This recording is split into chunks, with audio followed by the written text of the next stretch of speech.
Hello and welcome to another MCO market update on Bitcoin. We will take a look at the larger time frame here for Bitcoin, see if anything has changed, but we'll also take a look at the micro patterns to understand if the wave pattern to the downside is full now, or does it actually allow for more downside? Well, we'll take a look at that in this video. Here on the daily chart, first of all, to calm everybody down, the overall correction is still within the support area. Okay, so 69k, that's the level that for the last few months I've been highlighting as key level that would help me distinguish between the different scenarios. I think we need to distinguish here between different time frames. I mean, it's clear that from the January high, the correction is still, well, there's a correction unfolding, there's a downtrend. So we are in a downtrend, yeah?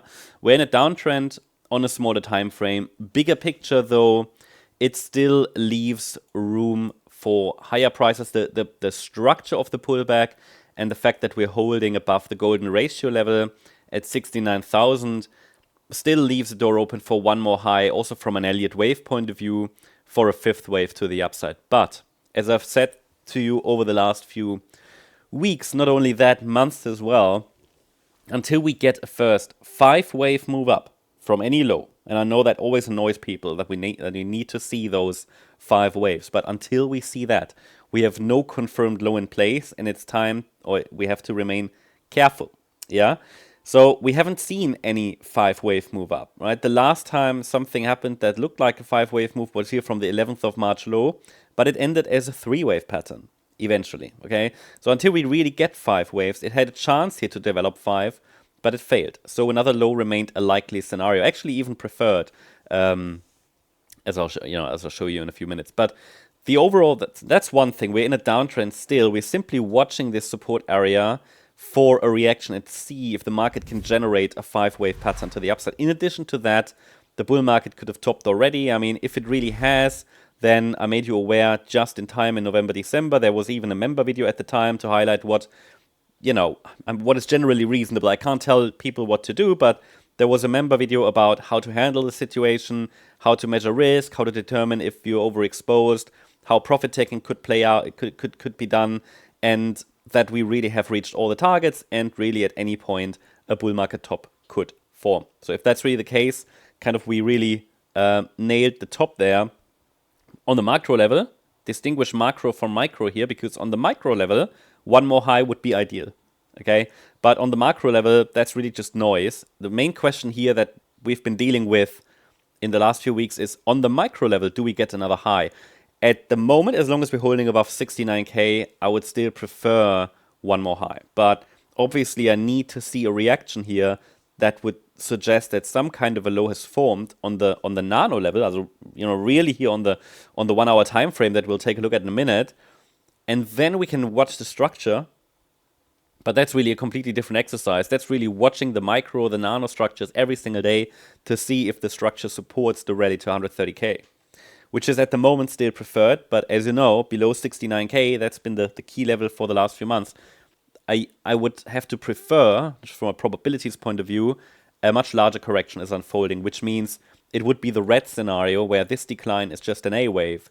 We might still get a B wave bounce then, and then get a C wave down. So overall, bull market top in, can't be determined yet. It's probable. It has been probable already in December. Now that we are in crash mode, you see a lot of news articles about, hey, we're in a crash. Well, the risk was high here, right? Now we are sort of, it feels a bit like the 2020 low, I have to say, but just my opinion. We could get a bounce either in a B wave or a 5th wave to the upside, and then depending on the structure, we can say we get one more high or not. For now, the main focus is on whether this support zone holds. So that remains a key zone. Let's take a look at the shorter time frame to see what the micro patterns are doing. Here, this is sort of the microstructure analysis, and you can see that the price has, sold off strongly yesterday. If you are on Discord, then you received a heads up about that, like an early warning when the price was still around, I think it was 82k yesterday. Posted that in one of our member updates yesterday. The communication was, it was like 3 p.m. afternoon here. The break below the trend line could be an early signal that the price is taking the direct pathway to the downside. That was indeed the break below the trend line here, and it followed through. And the idea was, anyway, the yellow scenario would play out. Another test of resistance was possible, but it already reached resistance. The yellow scenario was preferred, and it is actually, it did take the direct route to catch up on the NASDAQ, right? That was the idea, that Bitcoin would follow the NASDAQ. I'm not always saying that this is the case, but I saw tendencies that Bitcoin would do that, and it has indeed done that, and they are now kind of aligned again on the micro level. So we are sort of in this, close to that third wave low probably. That's wave 3 of C to the downside.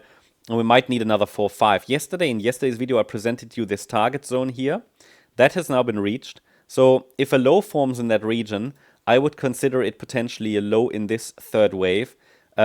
It's too early to say if we've bottomed, but what it allows us to identify is the standard resistance zone, which is between 77,670 and 81,280, which means one more low is expected in wave 5.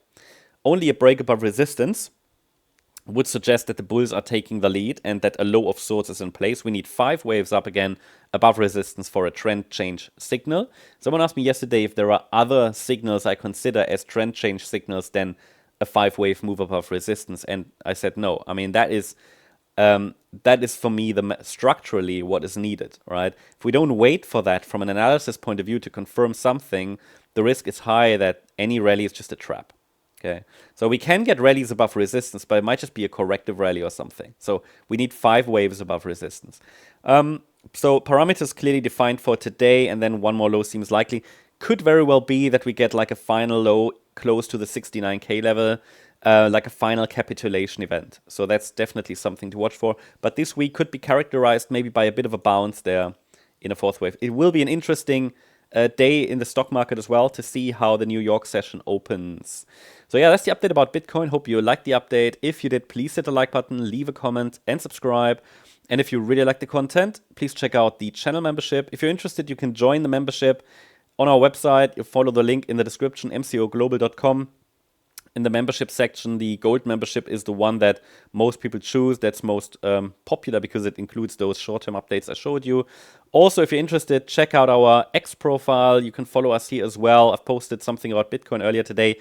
If you have any questions about the analysis, any questions about this video, just move over there and yeah, feel free to post. Just below this post. Just ask a question there.